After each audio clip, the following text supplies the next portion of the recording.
मुगल बादशाह बहादुर शाह प्रथम, जिनका शासनकाल 1707 ईस्वी से 1712 ईस्वी तक रहा, उसमें हम लोग आज देखेंगे मुगल बादशाह बहादुर शाह प्रथम के बारे में, और साथ में मुख्य तथ्य को भी हम लोग देखेंगे। तो मुगल बादशाह बहादुर शाह प्रथम, जिनका शासनकाल 1707 ईस्वी से 1712 ईस्वी रहा, और पूरा नाम कुतुबुद्दीन मोहम्मद मुअज्जम। जन्म स्थान इनका, जन्म की बात करें तो जन्म 14 अक्टूबर 1663 बुरहानपुर, मुगल साम्राज्य के अधीन। पिता औरंगजेब, माता रहमतुन्निस बेगम। शासनकाल 19 जून 1707 से 27 फरवरी 1712 ईस्वी। मृत्यु 20 जनवरी 1961 लाहौर में। बहादुर शाह प्रथम मुगल सम्राट, महान मुगल सम्राट, भारत पर शासन करने वाला भारत पर शासन करने वाला 8वां मुगल शासक था, जिसने भारत पर सिर्फ 5 साल शासन किया। उन्होंने अपने शासनकाल में अपने सहयोगियों को कई नई उपाधियों एवं ऊंचे दर्जे प्रदान किए। हालांकि बहादुर शाह के शासन के समय उसके दरबार में षड्यंत्रों के कारण 2 दल बन गया। इसमें ईरानी दल शिया मत को मानने वाले थे, जबकि तुरानी दल सुन्नी मत के समर्थक थे। बहादुर शाह प्रथम को शाह आलम प्रथम का आलम शाह प्रथम के नाम से भी जाना जाता है। वह एकमात्र मुगल सम्राट था जिसने सैयद की उपाधि का प्रयोग किया। शीर्षक मुख्य रूप से पैगंबर मोहम्मद के वंशजों द्वारा इस्तेमाल किया गया था।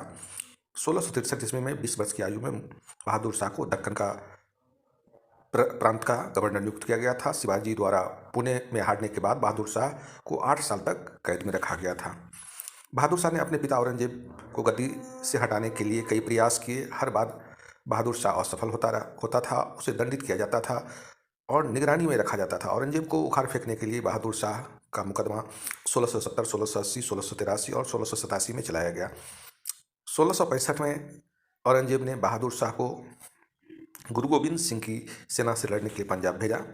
बहादुर शाह ने धर्म के लिए वास्तविक सम्मान के कारण युद्ध शुरू करने से इनकार कर दिया। 1696 ईस्वी में शाह को अकबराबाद के राज्यपाल के रूप में नियुक्त किया गया, जिसे अब आगरा के रूप में जाना जाता है। शाह को तब लाहौर स्थानांतरित कर दिया गया और बाद में 1699 में काबुल का गवर्नर बनाया गया।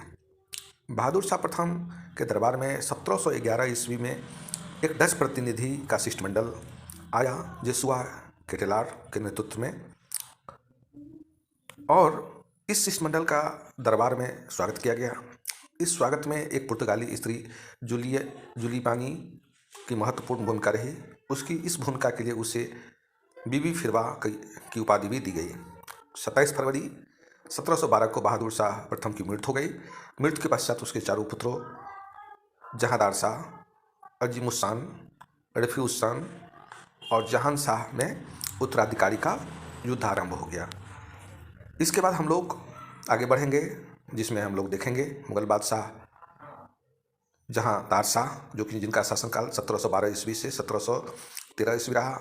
उसमें हम लोग देखेंगे कि जहांदार शाह को लंपट मूर्ख क्यों कहा गया है, जहांदार शाह का समय कितना काल रहा, जहांदार शाह के कितने पुत्र थे, जहांदार शाह किसका पुत्र था, और कुछ मुख्य तत्वों को हम लोग इसमें देखेंगे। तो हम लोग अब आगे बढ़ते हैं मुगल बादशाह जहांदार शाह के तरफ, और देखते हैं इसके मुख्य तत्व को। जहांदार शाह का शासनकाल 1712 ईस्वी से 1713 ईस्वी रहा। जहांदार शाह सम्राट बहादुर शाह के पुत्र थे और उसका जन्म दक्कन सूबा में हुआ था 1671 ईस्वी में। उसके दादा औरंगजेब ने जहांदार शाह को बल्ख के वजीर के रूप में नामित किया। जब 27 फरवरी 1712 को उनके दादाजी की मृत्यु हो गई, तो उन्होंने और उसके भाई अजीम उस शान ने खुद को सम्राट का ताज पहनाया और सिंहासन पर नियंत्रण के लिए लड़ाई भी लड़ी।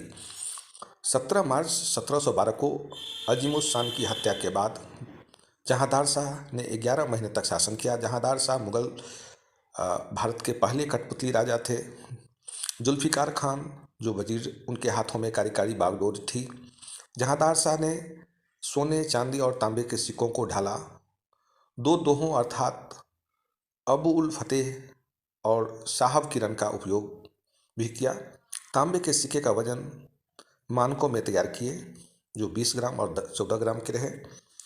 जहांदार शाह ने इजारा प्रणाली की स्थापना की। जो एक राजस्व कृषि योजना 1712 से 13 के बीच में थी।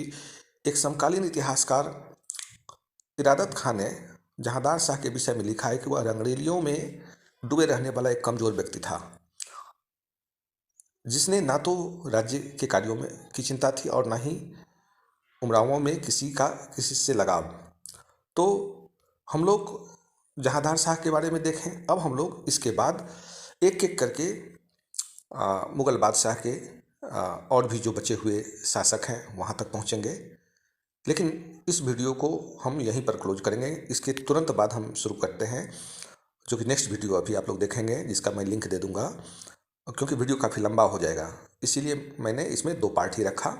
और नेक्स्ट जो बचता है उसके लिए अलग से वीडियो आप लोग देखेंगे, जिसका लिंक आपको मिल जाएगा।